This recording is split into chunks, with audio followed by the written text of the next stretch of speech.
The late afternoon sun filtered through the tall glass windows of a quiet Chicago bank, casting long reflections across the polished marble floor. Daniel Carter stood near the counter, his worn jacket slightly creased, his hands rough from years of mechanical work.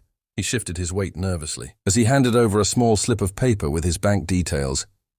This loan mattered more than anything. His daughter's school fees were overdue, and he had already stretched every dollar as far as it could go. He kept his voice steady, but inside anxiety churned. He wasn't used to asking for help. A few steps away, Victoria Hale, CEO of one of the fastest-growing tech firms in the country, sat in a private waiting area. Her assistant had stepped out to take a call, leaving her momentarily alone. Dressed in a tailored charcoal suit, she carried an air of calm authority, but her eyes were sharp, always observing. She glanced up absent-mindedly when Daniel spoke to the teller, her attention briefly caught by the tone of his voice, quiet, humble, yet carrying a subtle strength. As the teller entered Daniel's information into the system, the monitor angled slightly toward the open space. Victoria wasn't trying to look, but something about the sequence of numbers caught her eye. Her gaze lingered for just a second longer, and then her breath hitched. The account number displayed on the screen was one she knew far too well. She had seen it repeatedly over the past decade, while reviewing her father's private financial records, an account that had received $1 million every month without fail. Her mind raced instantly. That account had always been a mystery. Even after her father passed away, no documents explained it. No notes, no names, no clues, just a silent, consistent transfer to someone unknown. And now, standing just a few feet away was a man dressed in modest clothes, requesting a small loan connected to that very account. Victoria leaned back slightly, her heart beating faster than she expected. It didn't make sense. Why would a man receiving that kind of money look like he was barely holding things together? Why would he need a loan at all? Questions piled up in her mind, each one more urgent than the last. Daniel, unaware of the attention, thanked the teller softly and stepped aside, glancing at his phone. A photo of a little girl smiled back at him from the lock screen, her bright eyes full of innocence. He sighed quietly, as if carrying a weight he didn't want anyone else to see. Victoria noticed that moment, the subtle exhaustion, the quiet determination, and something about it made the mystery feel even deeper. This wasn't someone living in luxury. This was someone surviving, enduring. She stood up slowly, her decision already made. Whatever this connection was, she needed to understand it.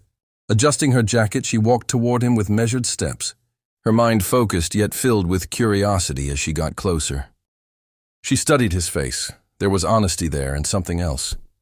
Something familiar she couldn't quite place. "Excuse me," she said. Her voice calm but firm. Daniel looked up. Slightly surprised, Victoria met his eyes, holding his gaze with quiet intensity. In that moment, she knew one thing for certain. This wasn't just a coincidence. This man was the key to a secret her father had taken to his grave. And she was about to uncover the truth. Daniel blinked in confusion as Victoria stood before him, her presence commanding yet strangely gentle. He wasn't used to people like her approaching him confident, polished and clearly from a world far removed from his own. "I'm sorry," he said cautiously. "Do I know you?" His voice carried both politeness and guarded curiosity. Victoria took a steady breath, choosing her words carefully. "My name is Victoria Hale." She began watching his reaction closely. When he showed no sign of recognition, she continued, "I believe there's a connection between you and my father." Daniel's brows furrowed slightly, his grip tightening around his phone. A connection that didn't make sense. He had lived a simple, quiet life, far from powerful families or wealthy circles. "I think you might have the wrong person," he replied, shaking his head. "I don't know anyone like that." But there was a flicker of uncertainty in his eyes. As if part of him was questioning something he had long accepted. Without understanding, Victoria nodded slowly, expecting the hesitation. "Then maybe you can help me understand something," she said, lowering her voice. "Your bank account. It's been receiving large monthly deposits for years.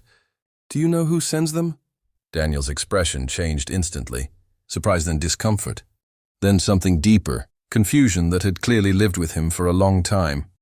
He glanced around briefly before stepping slightly closer, lowering his own voice. "No." He admitted quietly, "I never knew who it was. The money just started showing up years ago. At first I thought it was a mistake. I tried contacting the bank, but everything checked out. It was always legitimate. Victoria listened intently, her heart pounding. Did you ever try to trace it? She asked. I did, Daniel said, exhaling slowly. But whoever sent it made sure it couldn't be tracked. All I ever got was a message attached to the first transfer. He paused as if replaying the memory. It said, "Take care of your child." That's all that matters. Victoria's breath caught. Those words sounded exactly like something her father would say. For a moment, emotion flickered across her composed expression. My father, she said softly, was the one sending that money. Daniel stared at her, stunned. The noise of the bank seemed to fade into the background as the weight of her words settled in. Your father, he repeated, almost in disbelief. But why? Victoria hesitated, then spoke with quiet certainty. Because you once saved his life. Daniel's mind raced, searching through years of memories. Then slowly something surfaced.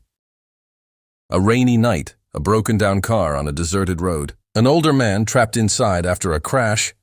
Daniel had pulled him out just before the engine caught fire. He had stayed until help arrived, then left without giving his name, refusing any reward. I didn't even know who he was. Daniel murmured more to himself than to her. He knew who you were, Victoria replied gently. And he never forgot. Her voice softened as emotion crept in. My father believed in repaying kindness, even when it was given without expectation. You gave him his life back, so he made sure you and your daughter would never struggle. Daniel's eyes filled with emotion, the truth finally connecting pieces he had never understood. All those years of silent support, the unanswered questions, it suddenly made sense. He looked down at his phone again, at his daughter's smiling face, and his voice trembled. I thought it was just luck or some kind of miracle. Victoria smiled faintly, her own eyes glistening. Maybe it was both. There was a quiet pause between them, filled not with awkwardness, but with understanding. Then Victoria straightened slightly, her tone shifting to something more resolute. My father may be gone, she said, but his gratitude isn't, if you're willing. I'd like to continue what he started, not just financially, but by giving you an opportunity. A job stability. A future you don't have to question. Daniel looked at her, overwhelmed, yet deeply grateful for the first time in years. The uncertainty that had followed him began to fade, and standing there in the middle of an ordinary bank, his life quietly began to change in ways he never could have imagined.